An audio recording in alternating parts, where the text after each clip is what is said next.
तो hello students, स्वागत है आपका हमारे इस नए वीडियो में। आज की इस वीडियो में हम पढ़ने वाले हैं क्लास 10 की जो हमारी प्रश्नावली 2 जिसका नाम है बहुपद। तो उसके हम प्रश्नावली 2.2 को आज इस वीडियो में पूरा पढ़ने वाले हैं और आपको ये मैं बहुत ही सीधे तरीके से और बहुत ही कॉन्सेप्चुअल तरीके से समझाऊंगा। तो आप इस वीडियो में हमारे साथ लास्ट तक बने रहें और एक बार यहाँ पे देखने के बाद आपको कहीं और देखने की जरूरत नहीं होगी, क्योंकि इस वीडियो में आपको सब कुछ क्लियर कर देता हूँ।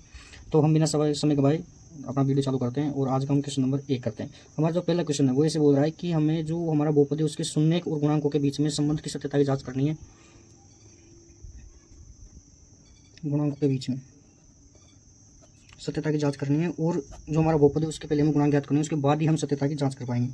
ठीक है स्टूडेंट्स, तो हमारा पहला क्वेश्चन आज का हम देखते हैं। हमारे जो प्रश्न 2.2 उसके एनसीईआरटी बुक में से तो पहला क्वेश्चन हमारा x² - 2x - 8। ठीक है, हमारा पहला क्वेश्चन ये है। अब इस क्वेश्चन को करने के लिए हम क्या करते हैं, देखो हमारा जो ये एक फॉर्मेट होता है हमारा बहुपद का ax² + bx + c। अब इसमें a क्या होता है x² का गुणांक, b क्या होता है x का गुणांक और c क्या होता है अचर पद। तो हमें क्या करना होता है, जो हमारा अचर पद है उसको और x² के गुणांक को पहले गुणा करना पड़ता है। ठीक है, हमारा जो क्वेश्चन है, हमारा क्वेश्चन क्या है, देखो x² - 2x - 8। अब इस क्वेश्चन में हमें क्या करना है, अचर पद को और हमारा जो x² का गुणांक, अभी अब x² गुणांक कुछ नहीं दे रखा है, तो इसका मतलब हम यहाँ पे 1 मान लेते हैं, तो उन दोनों को गुणा करना है। हमारे पास आता है -8। ठीक है, अब हमें -8 को ऐसे करना होता है कि इसको ऐसे दो टुकड़ों में विभाजित करना है हमें कि हमारे जोड़ने घटाने पर तो -2 आए और गुणा करने पर -8 आए। तो इसके देखो टुकड़े कौन कौन से थे, फैक्टर कौन कौन से, इसके देखो तो 8 × 1, 1 × 8, 4 × 2, 2 × 4, ये हमारे इसके फैक्टर हो गए। ठीक है, अब हमें देखो 8 में ये तो हम लेंगे नहीं, क्योंकि 8 में से 1 घटाओ चाहे 1 में से 8 घटाओ तो हमारे पास -2 तो आने वाला नहीं है। ठीक है, हम 4 और 2 को लेते हैं। ठीक है, अब 4 और 2 को हम इस प्रकार लेते हैं, देखो इसका एक सिंपल सा फिक्स फॉर्मेट रहता है। जैसे x² को तो ऐसे कैसे लिख लो, फिर हमारा जो -2x है इसके जगह में इसके फैक्टर लिखने होते हैं। जैसे देखो अगर हम यहाँ पे -4x लेते हैं, ठीक है, और यहाँ पे +2x लेते हैं और इधर -8 इसको ऐसे उतार देते हैं। ठीक है, अब देखो -4 में से 2 गए, प्लस माइनस हमेशा करता है, -4 में से 2 गए तो माइनस का 2 बच गया और -4 को 2 को गुणा किया तो हमारे पास -8 आ गया, जैसा कि हमने यहाँ पे देखा था। ठीक है, इस प्रकार हमने इसका फैक्टर कर लिया। अब जो हमारा फैक्टर है वो हम उसे दो भागों में डिवाइड कर लेते हैं। ठीक है, तो हम डिवाइड करने के बाद हमें इसमें से होता है कॉमन। अब देखो कॉमन कैसे लिया जाता है कि हमारे पास जो भी सेम संख्या है उसको कॉमन ले लेते हैं। पहले दो मार जो हमने इसको 2 भागों में डिवाइड किया था उसमें से देखो 2 भाग में से कॉमन लेना है। यहाँ से देखो दोनों में x सेम आ रहा है तो हमने x को कॉमन लिया। x कॉमन लेने के बाद देखो एक्स हमने कॉमन लिया। अब एक्स का भाग हमें x² में लेना है। x² में भाग लेने पर इसका हमारे पास आता है x। ठीक है, और फिर x का भाग 4x में देंगे तो हमारे पास आएगा 4। ठीक है, और हमें चिन्ह का इसमें विशेष कर ध्यान देते हुए चलना है। अगर यहाँ पर माइनस है माइनस का चिन्ह लेना है। ठीक है, अब यहाँ पर प्लस है तो प्लस ले लिया हमने। ठीक है, अब इसमें से देखो x तो इसमें से कॉमन आ नहीं रहा है क्योंकि इधर x नहीं इधर x है, लेकिन इधर देखो 2 का भाग 2 में जा रहा है और 8 में जा रहा है, तो हम यहाँ से 2 कॉमन ले लेते हैं। ठीक है, हमने यहाँ से 2 कॉमन लिया, 2 का भाग 2x में दिया तो हमारे पास आ गया x। ठीक है, 2 से 2 कट गया और फिर माइनस का माइनस और प्लस माइनस गुणा करेंगे तो प्लस माइनस हमेशा माइनस होगा। ठीक है, 2 का भाग 8 में दिया 4 बार गया। ठीक है, अब हमें एक चीज़ यहाँ पे विशेषकर इस चीज़ का ध्यान रखना है कि अगर हमारे दोनों ब्रैकेट सेम आ जाता है, ठीक है, ये और ये दोनों ब्रैकेट सेम आ गया हमारा, इसका मतलब ये है कि हमारा क्वेश्चन बिल्कुल सही चल रहा है। ठीक है, हमारा दोनों ब्रैकेट सेम आ गया। अब इसका एक फिक्स फॉर्मेट रहता है कि x - 4 दोनों में से एक ब्रैकेट को नीचे लिख लो और फिर हमारा x और ये प्लस 2 में जो कॉमन लिया था उनको दोनों को एक साथ एक ब्रैकेट में लिख दो। ठीक है, यहाँ तक हमारा ये हो गया। ठीक है, अब इसे हम 0 बराबर रख देते हैं दोनों को और एक बार हम इनको अलग अलग खोल के 0 बराबर रख देते हैं। देखो जैसे हमने इसको अलग अलग 0 बराबर रख दिया। ठीक है, अब 0 बराबर रख दिया तो अब इनको हमें सोल्व करना है, x का मान निकालना है यहाँ से। ठीक है, x का मान निकालेंगे तो बराबर के उधर -4 जाएगा तो प्लस का 4 हो जाएगा और ये जो हमारे पास x + 2 है तो बराबर के जाएगा तो माइनस का 2 जाएगा। ठीक है, तो हमारे पास ये आ गई उस बहुपद के शून्य। ये क्या प्राप्त हुआ शून्य का। अब शून्य और गुणांक के बीच में संबंध हमें ज्ञात करना है। ठीक है, तो ये तो हमारे शून्य का आ गया, x = 4 और x = -2। अब हमें सत्यता की जांच करनी है। ठीक है, सत्यता की जांच करने के लिए कला पेज लेता हूँ। अब देखो गुणांकों और संबंधों में सत्यता की जांच करनी है हमें किसकी, एक तो शून्य और गुणांकों के। ठीक है, हमारा जो फॉर्मेट था वो हमें ये दे रखा था। ठीक है, और हमारे जो शून्य आए थे वो x = 4 और x = -2 आए थे। ठीक है, अब संबंध में स्थापित करने के लिए क्या होता है कि हमारे पास एक फॉर्मूला होता है अल्फा प्लस बीटा = -b/a। ठीक है, एक तो ये होता है और दूसरा हमारा जो फॉर्मूला होता है अल्फा बीटा = c/a। अब यहाँ पे देखो आपको अच्छे समझाता हूँ मैं एक बार। देखो अल्फा है, अल्फा तो हमारा इसको मान लेते हैं अल्फा = 4। ठीक है, और बीटा को मान लेते हैं बीटा = -2। दोनों जो हमारे शून्य के उनको हमें अल्फा बीटा मानना है। किसी को भी आपको ऐसा मान सकते हो, आप इसे बीटा मान सकते हो, अल्फा मान सकते हो, उससे कोई दिक्कत वाली बात नहीं है। ठीक है, और फिर हमारा -b है। -b हमारा क्या होता है x², ये वाला हमारा फॉर्मेट होता है इसका। अब बी क्या होता है हमारे पास, भी होता है x का गुणांक। ठीक है, तो x का गुणांक अभी माइनस का चिन्ह तो माइनस का चिन्ह तो ऐसे लिखते हैं। बी क्या है हमारे पास यहाँ पे -2। ठीक है, -2 को हमने ऐसे लिख लिया और a क्या है हमारे पास यहाँ पे कुछ नहीं तो एक हमने मान लिया। ठीक है, और इधर अल्फा का मान क्या है हमारे पास 4 प्लस और बीटा का मान हमारे पास 2 -2। ठीक है, अभी इसको हम आगे सोल्व करते हैं। देखो 4 प्लस और माइनस -2 ये 4। ठीक है, इधर से हमने माइनस माइनस प्लस हो गया 2 रह गया, बटा में 1 है उसको लिखना कोई मतलब नहीं है। ठीक है, 4 में से 2 गया तो 2 और इधर 2, तो हमारा पहला संबंध तो सत्यापित हो गया। अब दूसरा संबंध की तरफ आगे बढ़ते हैं। ठीक है, दूसरा संबंध हमारा अल्फा प्लस बीटा बराबर c/a। अल्फा का मान हमारे पास 4 और बीटा का -2 और c हमारा क्या है अचर पद। अचर पद को देखो चिन्ह के साथ हमें पूरा लेना है। ठीक है, हमने चिन्ह के साथ -1 ले लिया। ठीक है, और फिर हमारे पास क्या है 1। ठीक है, 4 को -2 से गुणा किया तो -8 आ गया, इधर -8 आ गया। ठीक है, हमारे ये दोनों बराबर आ गया, ये दोनों बराबर आ गया, तो हमारे शून्य और गुणांकों के बीच में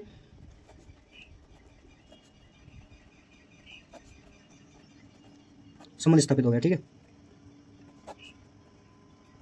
ये हमारा इस प्रकार पूरा आंसर होगा। अगर आप इस क्वेश्चन को इस तरह एग्जाम में कर देते हो तो आपको ये 3 या 4 नंबर में क्वेश्चन मिलेगा और आपको इसको पूरे के पूरे 3 नंबर दिए जाएंगे। ठीक है बच्चों, हम बढ़ते हैं हमारा नेक्स्ट क्वेश्चन की तरफ, दूसरे क्वेश्चन की तरफ। देखो स्टूडेंट्स, ये हमारा दूसरा क्वेश्चन है। दूसरा क्वेश्चन दे रखा है, इसमें बहुपद दिया है 4s² माइनस 4s प्लस 1 हमें दूसरा क्वेश्चन दे रखा है। अब हमें इसके शून्य ज्ञात करना है, शून्य को गुणांक के बीच में संबंध स्थापित करना है। ठीक है, अब हम इसे आगे बढ़ते हैं। हमारी प्रोसेस वही रहेगी कि x² को गुणांक और अचर पद को गुणा करना है पहले। तो अब यहाँ पे हमें x की जगह s दे रखा है तो उससे कोई फर्क नहीं पड़ता। ठीक है, हमने गुणा किया, हमारे पास आ गया 4। अब 4 के हमें 2 फैक्टर करने होते हैं, तो 1 गुना 4 हो गया, एक हो गया 4 गुना 1 और एक हो गया 2 गुना 2। ठीक है, तो अब हम इसमें देखो 4 में से 1 को घटाएंगे तो हमारे पास 3 बचेगा। तो इससे तो 4 इसको तो हम ले नहीं सकते, इसको नहीं लिया तो इसको नहीं ले सकते। ठीक है, अब हमारे पास 2 गुना 2 बचा, इसको मिल जाना है। किस प्रकार लेंगे, देखो 4s²।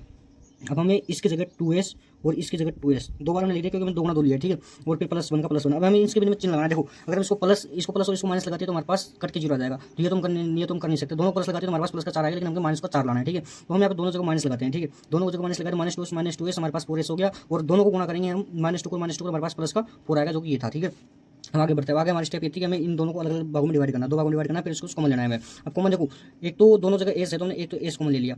ठीक है, दूसरा हमारे पास कि 2 का भाग इसमें भी जा रहा है, 2 का भाग इसमें भी जाता है। ठीक है, तो हमने 2 भी कॉमन ले लिया यहाँ पे। ठीक है, अब 2s का भाग हमने 4s² में दिया तो हमारे पास 2 का भाग 4 में दिया तो 2 बार गया, और s का भाग s² में दिया तो हमारे पास s बार गया। ठीक है, s बच गया, और फिर माइनस की जगह माइनस लगा दिया, 2s को 2s में भाग दिया तो 1 बार गया। ठीक है, यहाँ से माइनस लगा दिया। अब दोनों में देखो कोई भी संख्या सेम नहीं आ रही तो हम इन दोनों को कॉमन ले सकते हैं। अगर दोनों में संख्या सेम नहीं तो इसका मतलब हमें यहाँ से एक कॉमन ले सकते हैं। ठीक है, हमने एक कॉमन ले लिया। अब देखो यहाँ से 1 का भाग इसमें दिया तो 2s बच गया, यहाँ पे देखो माइनस और माइनस प्लस हो गया। ठीक है, माइनस प्लस माइनस, और 1 का भाग 1 में 1 बार गया। ठीक है, अब हमारे दोनों ब्रैकेट से आगे, दोनों ब्रैकेट से आगे इसका मतलब हमारे पास क्वेश्चन सही चल रहा है। तो अब एक बार हम दोनों में से एक ब्रैकेट नीचे उतार देते हैं और फिर हमने जो संख्या कॉमन लेती है उनको एक अलग ब्रैकेट में लिख देते हैं। हमने लिख ली। अब इन दोनों को हम 0 बराबर रखते हैं। ठीक है, एक बार तो अलग अलग 0 बराबर रखेंगे और एक बार इसको अलग अलग 0 बराबर रखेंगे।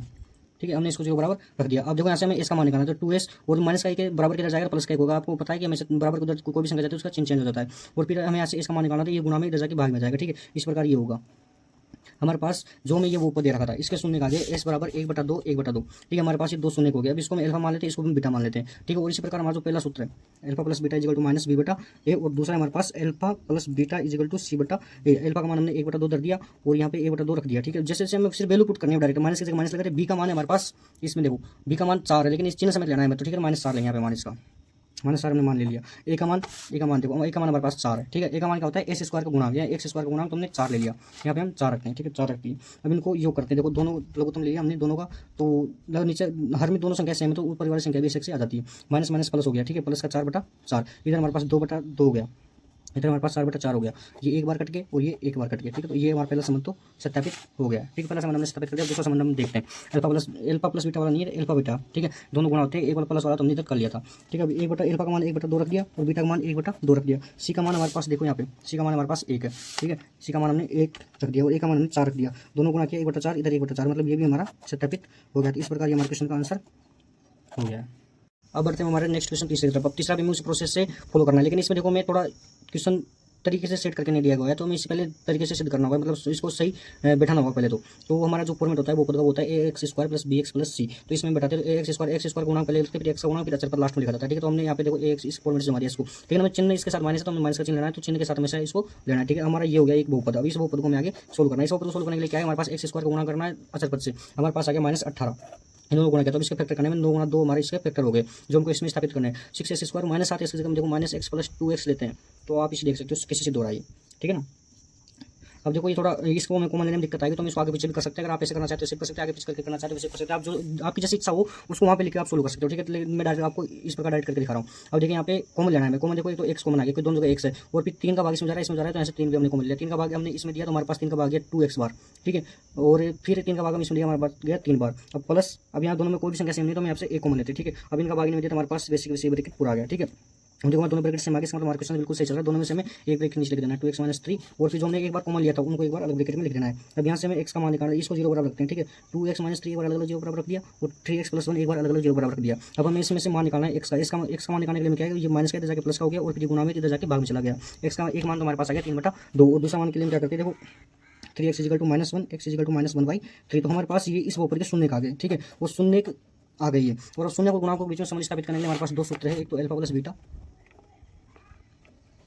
दूसरा हमारे पास alpha beta equal to c/a। आप इसमें इनकी वैल्यू पुट करके इसका आगे सोल्व कर लेना। ठीक है, मैं आपको नेक्स्ट क्वेश्चन बताता हूँ। अगर मैं इनको बताता हूँ तो हमारा वीडियो ज़्यादा लंबा हो जाता है, तो मैं आपको अगला क्वेश्चन बताता हूँ डायरेक्ट। अब हम बढ़ते हैं हमारे नेक्स्ट क्वेश्चन। अब हम बढ़ते हैं हमारे नेक्स्ट क्वेश्चन की तरफ। जो हमारा चौथा क्वेश्चन है वो हमारा क्वेश्चन है कि अब देखो इसमें हमारा पद नहीं दिया गया तो हम यहाँ से डायरेक्ट कॉमन लेंगे इसमें से, ठीक है। डायरेक्ट कॉमन लेंगे दोनों में, देखो एक तो यू हमारा सेम है तो यू ने कॉमन ले लिया और यहाँ पे 4 का भाग जा रहा है, यहाँ पे 4 का भाग जा रहा है तो एक हमने 4 कॉमन ले लिया, ठीक है। अब इसको हमने कॉमन लिया इन दोनों में से तो इनका इसका भाग इसमें देंगे, इसका भाग इसमें देने पर 4 से तो 4 कट गया, यू का भाग यूज करेंगे तो यू बच गया हमारे पास, ठीक है। अब इसका भाग इसमें 4 का भाग 8 में 2 बार गया और यू से यू कट गया तो हमारे पास ये बचा और अब हम इसे 0 बराबर रख देते हैं और एक बार अलग अलग इन दोनों को 0 बराबर रख देते हैं, ठीक है। यू प्लस 2 ने 0 बराबर रख दिया। अब इसमें से हमें यू का मान निकालना है। यू का मान हमारे पास 0/4 इधर हो गया और यू इक्वल टू 0 हमारे पास आ गया, क्योंकि किसी भी संख्या को 0 में किसी भी संख्या को लेने पर हमें 0 आता है, ठीक है। और इधर से हम यू बराबर -2 आ गया तो हमारे पास इस बहुपद के 2 शून्य आ गए, ठीक है। एक तो यू बराबर 0, एक यू बराबर -2। तो आप इसमें संबंध हो सकता है जांच आप आगे कर लेना, ठीक है। 5वां क्वेश्चन है t² - 15। तो अब आपको एक चीज़ बता देता हूँ मैं कि हमारे पास इसमें बीच का पद नहीं दिया गया, मतलब हमें bx नहीं दिया गया है, ठीक है। तो अभी हम इसको डायरेक्ट 0 बराबर रखते हैं, ठीक है। 0 बराबर रखने के बाद हमारे पास इसका डायरेक्ट एक सोल्यूशन है कि t² अब इधर गया 15 हो गया, ठीक है। अब ये जो स्क्वायर है, अब स्क्वायर को हम इधर लगाते हैं तो प्लस माइनस हमारे पास इसके ऊपर रूट चल जाता है, तो इसके हमारे पास डायरेक्ट 2 फैक्टर हो गए तो प्लस √15 और एक -√15, इसके डायरेक्ट ये शून्य हो गया हमें, ठीक है। अब इन शून्य को आप अल्फा प्लस बीटा वाले सूत्र, जो हमारे पास पहला सूत्र है alpha plus beta equal to -b/a और यहाँ पे हमारा दूसरा सूत्र है alpha beta equal to c/a। हमारे पास यहाँ पर हमको b का मान नहीं दिया गया तो उसका मान हमें 0 रखना है, ठीक है। और जिस यहाँ पर c का मान हमें दे रखा है, a का मान हमें दे रखा है, तो इन सूत्र में आप इसको रख के संबंध की सत्यता की जांच कर लेना, ठीक है। अब हमारा नेक्स्ट क्वेश्चन बढ़ते हैं छठे की तरफ।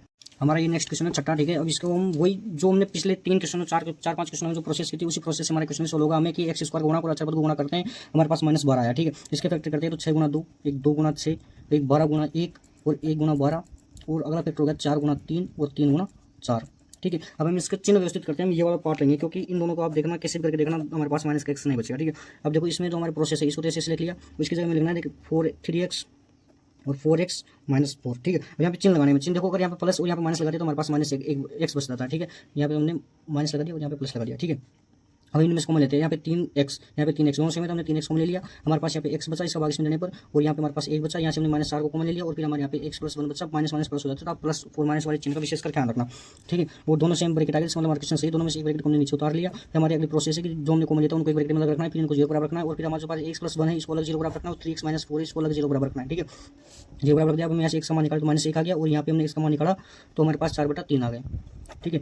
इतनी सी प्रोसेस तो आप जानते हैं, 10वीं क्लास में से नहीं पहुंचे होंगे, ठीक है। तो हमारे पास हमारे इस बहुपद के हमारे 2 शून्य आ गए तो -1 और एक 4/3 ये हमारे शून्य का आंसर हो गया और इनको उन सत्यों में रखा आप समझ में सत्यता की जांच कर लेना। अब हम बढ़ते हैं हमारे नेक्स्ट क्वेश्चन की तरफ। दूसरा क्वेश्चन है उसमें हमें दिया गया है कि हमें शून्य को और गुणा, जो हमारा दूसरा क्वेश्चन है हमें उसमें शून्य को का योग और गुणांक दिया गया है, तो इससे हमें ज्ञात करना है एक बहुपद, उससे हम बनाते हैं। हमारा बहुपद बनाने का एक फॉर्मूला होता है, वो होता है हमारा x² माइनस शून्य को का योग गुणा x प्लस शून्य को का गुणन शून्य को का गुणनफल, ठीक है। ये हमारा इस फॉर्मूला होता है। इस फॉर्मूले में वैल्यू पुट करनी है और हमें एक बहुपद ज्ञात करना है, ठीक है। हम बहुपद ज्ञात करते हैं k = 2, ठीक है। k एक नियतांक है, इसे हम बाद में हटा देते हैं, ठीक है। तो k = हमारे पास आ गया x² माइनस शून्य का योग और हमें गुणा दिया गया, शून्य को का योग हमें दे रखा है 1/4 हमने यहाँ पे रख दिया, गुणा में x है, फिर प्लस शून्य को का योग हमें दे रखा है -1, ठीक है। अब इसमें हम इसको सोल्व करते हैं तो देखो x² - 1/4x और प्लस और -1, ठीक है। अब हम इसका लघुत्तम लेते हैं, हमारे पास लघुत्तम आ गया 4। अब यहाँ पे कुछ भी नहीं है बट हम 1 मान लेते हैं, इसको भाग देखिए हम इसका हमारे पास ये वाली पूरी सेम प्रोसेस आ जाएगी, ठीक है। कि अभी इसको हम इधर भाग में जाके गुणा में जाएगा, ठीक है, 4k, ठीक है। हमारे पास आ गया ये 4x² - x - 4 जहाँ k एक नियतांक है, ठीक है। इस प्रकार हमारा बहुपद आ गया 4x² - x - 4, ये हमारा फाइनल आंसर हो गया, ठीक है। इस प्रकार हमने हमारा पहला क्वेश्चन कर लिया, दूसरे का पहला, ठीक है। अब हम बढ़ते हैं हमारे नेक्स्ट क्वेश्चन की तरफ। दूसरे क्वेश्चन में मुझे रखा है शून्य को का योग हमारे पास √2 और शून्य का गुणनफल हमारे पास 1/3 है। हम इसका बहुपद में इससे ज्ञात करना है तो हमारा जो फॉर्मूला होता है x² माइनस शून्य को का योग, ठीक है, x प्लस शून्य को का गुणनफल, ठीक है। k = हमने रखा है x² माइनस शून्य को का योग मैंने √2 दे रखा है तो हमने लिख दिया और x का गुणा जो और प्लस 1/3 जो में शून्य को का गुण दिया गया है, ठीक है। अब इसको आगे प्रोसेस से हम हल करते हैं तो x² माइनस √2 और ये इसके साथ गुणा हो जाएगा तो x यहाँ पे लग जाएगा प्लस 1/3। अभी हम इसका लघुत्तम लेके इसको सोल्व करते हैं बट हम इनके कुछ नहीं तो हम इनके एक मान लेते हैं, ठीक है। हमारे पास आएगा 3x² माइनस 3√2x + 1, ठीक है, k = ठीक है। अब यहाँ पे हम देखो आगे बढ़ते हैं तो हमारे पास जो हमारा k/3 ये तो एक नियतांक, ठीक है। हमारा फाइनल जो बहुपद है वो है हमारा 3x² माइनस 3√2x + 1, ये हमारा फाइनल आंसर हो गया, ठीक है। आप ऐसे एग्जाम में करते हैं आपको नंबर मिल जाएंगे। हमारा जो तीसरा क्वेश्चन है, तीसरे में मैंने दे रखे हैं कि हमारा जो शून्य को का योग है वो तो है 0 और गुणन है वो है √5, ठीक है। अब हमारा जो फॉर्मूला है k = x² माइनस शून्य को का योग x प्लस शून्य को का गुणनफल, ठीक है। अब इसमें हम वैल्यू पुट करते हैं, हमने वैल्यू पुट की x² माइनस ये हमें 0 दे रखा है और ये हमें √5 दे रखा है। ठीक है, अब हमारा जो आगे प्रोसेस हम इसको हल करते हैं। एक्स स्क्वायर 0 से x को गुणा किया 0 आ गया, तो कुछ फायदा नहीं इसको लिखने का, और प्लस हमारे पास √5। हमारा जो फाइनल बहुपद है वो एक्स स्क्वायर प्लस √5, ये हमारा फाइनल आंसर हो गया। जो चौथा क्वेश्चन दे रखा है उसमें हमें शून्य का योग 1 दिया है और शून्य का गुणनफल 1 दिया है। हमारा जो फॉर्मूला है कि एक्स स्क्वायर इज माइनस शून्य का योग x प्लस शून्य का गुणनफल। ठीक है, अब इसमें हम वैल्यू पुट करते हैं। X square is x square minus शून्य का योग 1 दे रखा है और शून्य का गुणन हमें 1 दे रखा है। हमारा जो फाइनल बहुपद बनेगा वो हमारा ये बनेगा। ठीक है, हमें अब बढ़ते हैं पाँचों क्वेश्चन की तरफ। पाँचों क्वेश्चन के मैंने शून्य का योग दे रखा है -1/4 और गुणनफल दे रखा है 1/4। हमारा जो फॉर्मूला हमारा एक्स स्क्वायर माइनस शून्य का योग x प्लस शून्य का गुणनफल। ठीक है, हमने इसमें वैल्यू पुट करी, हम इसमें वैल्यू पुट कर रहे हैं एक्स स्क्वायर माइनस, हमें -1/4 शून्य का योग दे रखा है, हमें चिन्ह का विशेष कर ध्यान रखना है। ठीक है, और हमें 1/4 शून्य का गुणनफल दे रखा है। इस प्रकार हम इसको आगे सोल्व करते हैं कि equals to x square minus minus हमारे पास प्लस हो गया 1/4x और प्लस 1/4x। इसके नीचे कुछ नहीं, एक मान लिया, इसका हमने लघुत्तम लिया 4, हमारे पास इसका लघुत्तम आ गया। ठीक है, अब एक का भाग हम 4 में 4 बार, 4 को इससे गुणा किया 4x स्क्वायर। ठीक है, अगर हर में जो हमने लघुत्तम लिया वो संख्या हर में आ रही है तो ऊपर वाली संख्या वैसे की वैसे आ जाती है। तो ऊपर हमारे पास एक x है, तो एक को तो लिखो चाहे ना लिखो बराबर रहता है, इसलिए हमने x लिख लिया डायरेक्ट। ठीक है, ऊपर एक है हमारे पास, और यहाँ पे जो k/4 आ गया वो तो है नियतांक, और हमारा फाइनल जो बहुपद है वो है 4x square plus x plus 4, ये हमारा फाइनल आंसर हो गया। ठीक है, अब जो हमारा क्वेश्चन नंबर 6 है वो उसमें हमें शून्य का योग 4 दे रखा है और शून्य का गुणनफल 1 दे रखा है। ठीक है, अब हम इसमें आगे बढ़ते हैं। हमारा जो फॉर्मूला है k = एक्स स्क्वायर माइनस शून्य का योग और x प्लस शून्य का गुणनफल। ठीक है, इसमें हमने वैल्यू पुट करी एक्स स्क्वायर माइनस शून्य का योग हमारे पास 4 दे रखा है और शून्य का गुणनफल हमें 1 दे रखा है। ठीक है, वैल्यू पुट करते जाएंगे, आगे सोल्व करेंगे तो हमारे पास फाइनल बहुपद हमारे पास ये बनेगा।